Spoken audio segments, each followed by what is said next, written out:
let's continue. In today's class, we want to practice a little bit more in trying to quadratic equation by factoring.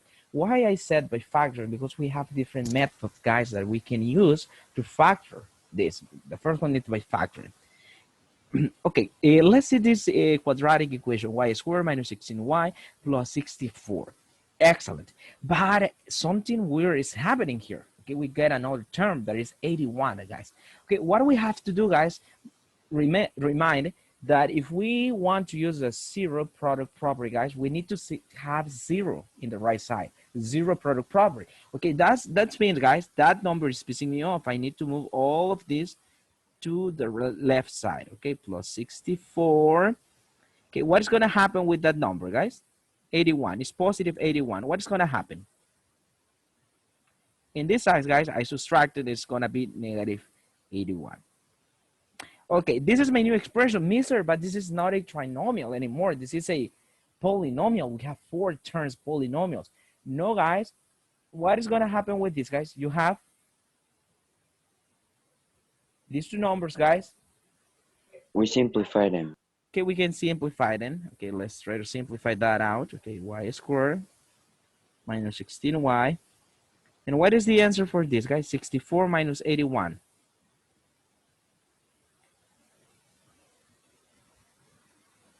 What is that equal? Negative 17. Negative? 17. 17. Okay, let me see. This doesn't work. It doesn't work. Okay, what's going on, guys? Okay, let me see what's going on here.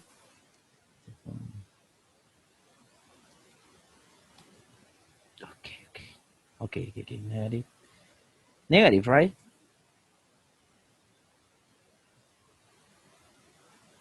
Okay, this is what we got, guys. Take a look that we just solved this.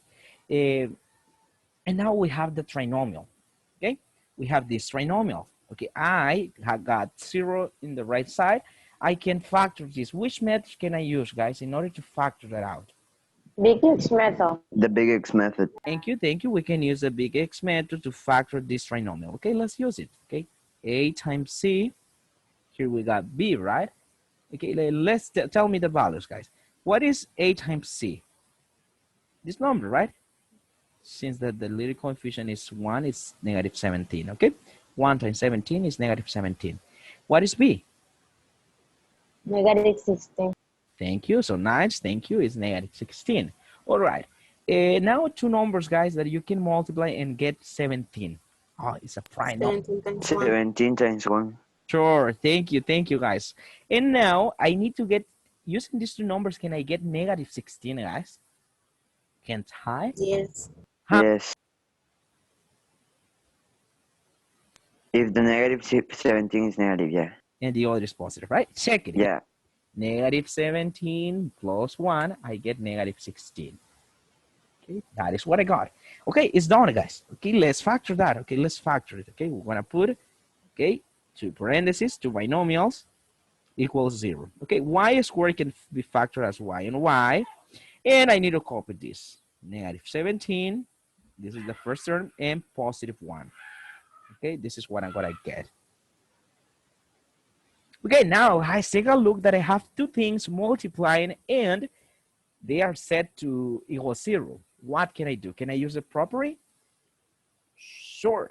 This is the 0 product property. What does this mean? Guys, pretty simple. Negative 7, y minus negative 17 equals 0. And the other one, 1 plus y equals 0.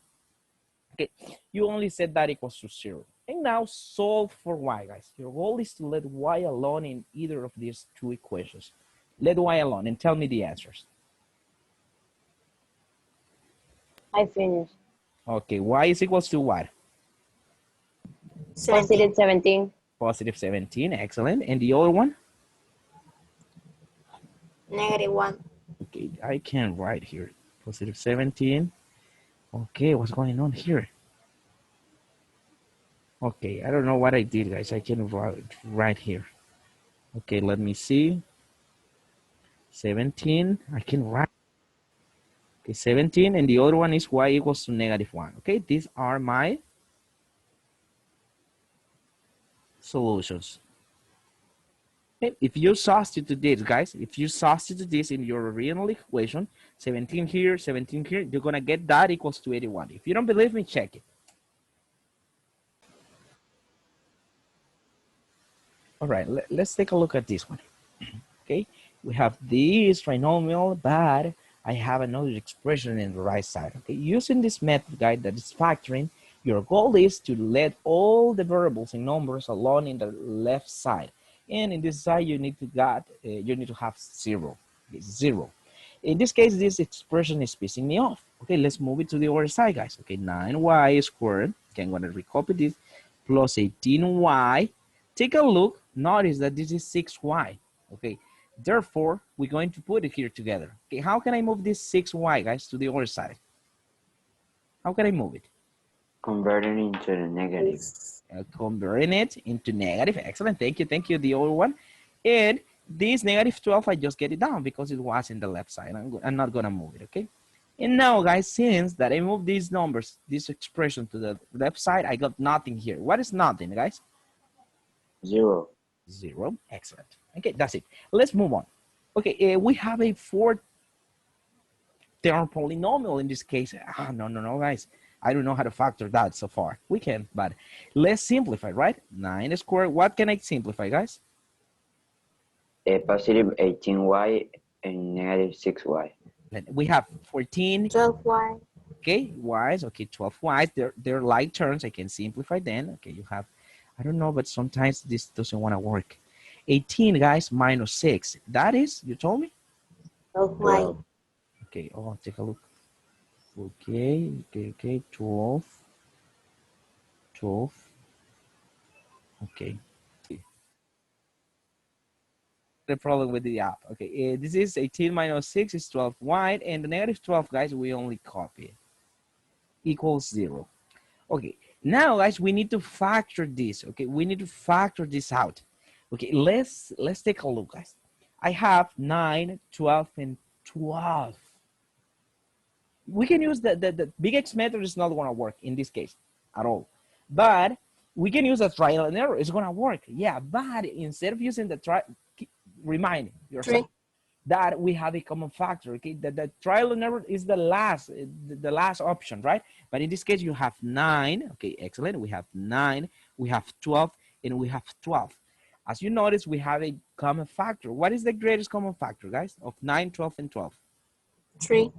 3, right? Okay, the greatest common factor is the numbers that can divide evenly into each of the terms. Okay, 3, let's put parentheses. Okay, let's put parentheses. Okay, 3, parentheses, equals 0. And let's say 3 times, can you get 9? Guys? 3. 3. It's 3. Okay, y squared, we only copied it. Plus 3 times, can you get 12? 4. 3 times 4, okay, y, right? Minus, okay, I just copied this minus. 3 times, can you get 12 again? 4. 4. Okay, this is, guys. Okay, this is what we got. Okay, this is what we got. These 3, guys, that is pissing us off, you can take it to the other side. If it is multiplying, guys, what is going to be doing on the other side? Dividing. Dividing. Okay, I can move it. But these, guys, 0 divided by 3, what is that? 0. 0. 0 divided by 100 is 0. Okay, that's mean these 3, guys, we can get rid of it. Okay, we can get rid of these 3. Okay, I'm gonna put a red color here. Okay, because on the other side is gonna be divided. Okay, this is what we got, guys. Okay, focus yourself on this. Which method? I just simplified factor using the greatest common factor. Which method? Trial and error. That's the only option because there is nothing we can do but using that. Okay, trial and error. Okay, how does the trial and error works? Okay, we're gonna put 2 parentheses. Okay, equals 0. And how can you factor 3, guys? 3 and 1. 3 and 1. 1. And y squared, y and y, right? Now 4. How can you factor 4, guys? 4 and 1. We can say 4 and 1, 2 and 2. Okay, I think Efrain is actually giving us the answer. Okay, we're gonna believe in Efrain. Okay, 4 and 1. Okay, No, it is not the answer. it's not gonna work, right? Okay, if you check it, no, it's not gonna work. I'm not gonna go into details, guys, because I suppose you handle this perfectly. Okay, another way to factor 4 is 2n 2 times 2. 2 times 2. Okay, let's see, guys, which sign should we use in order to get the answer. Okay, if we multiply this and this and this and this, what we get? 2 times 1, guys, we got, 2, right? If we multiply 3 times 2, what we get? 6, 6. Wow. 6. Okay, I need to get 4y. How can I do it, guys? -2. Okay, positive 6. Okay, if you don't believe me, put it -2 plus 6. I got 4. Okay, it's the middle term, the 4y that I'm looking for. This 4. Okay, this is negative, the first one, and the other one is going to be positive. Okay, negative, and this is positive. Okay, guys, I'm going to erase this information, okay, because I'm not going to need it. Okay, I'm going to erase this information. I'm not going to need it. And now what is missing? Use the zero product property. Okay, that's mean, guys, you're going to take this 3y minus 2 equals 0. Okay, let's do it. 3y minus 2 equals 0. And the other one, y plus 2 equals 0. And solve for x. Let y. Let y completely alone. Okay, 3y, guys. These two guys on the other side, it's positive 2. Positive. Positive. Y is going to be equals to 2/3. Okay, and the other one, Negative. negative 2. Take a look at this. It's pretty simple, right? Okay, nothing that you have to worry about. Okay, these are your solutions.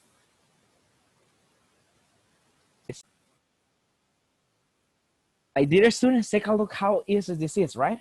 Okay, the last one, guys. Okay, I know that you have practiced, you handle this. No. I'm gonna solve the one that Daniel asked me. Okay, let's solve this, guys.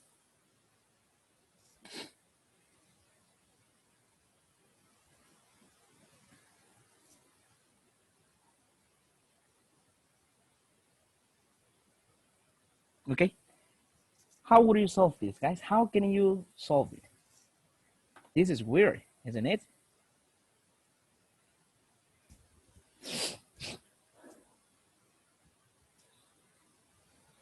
Distributive property.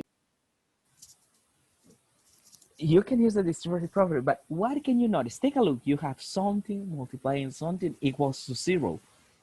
You are actually, aren't you? Something multiplying something equals to 0, guys. You can use the distributive property, but if you're gonna get the trinomial again, and you will have to factor again and get to this again. What do we have to do? Just leave the variable alone. Okay, just set this, we can say, cuando igualamos, en español se dice igualar esto a 0. In English, we said set this equals to 0. Igualarlo a 0. Set this equals to 0. Okay, that's what we have to do, Daniel. In this case, this is even easier because it is already factored. Okay, these are factored. Okay, you have two things multiplying equals to 0. What do you have to do? Set each one equals to 0. The first one equals to 0. The second one equals to 0 and solve for the variable. Isn't it easy? It is, right? Okay, okay. Yes. Yes, I'm recording, right? Okay, k equals to what? Plus 1, and the other side, guys? -1. -1. This k, -5. If I add positive 5. Positive 5. 5. Thank you.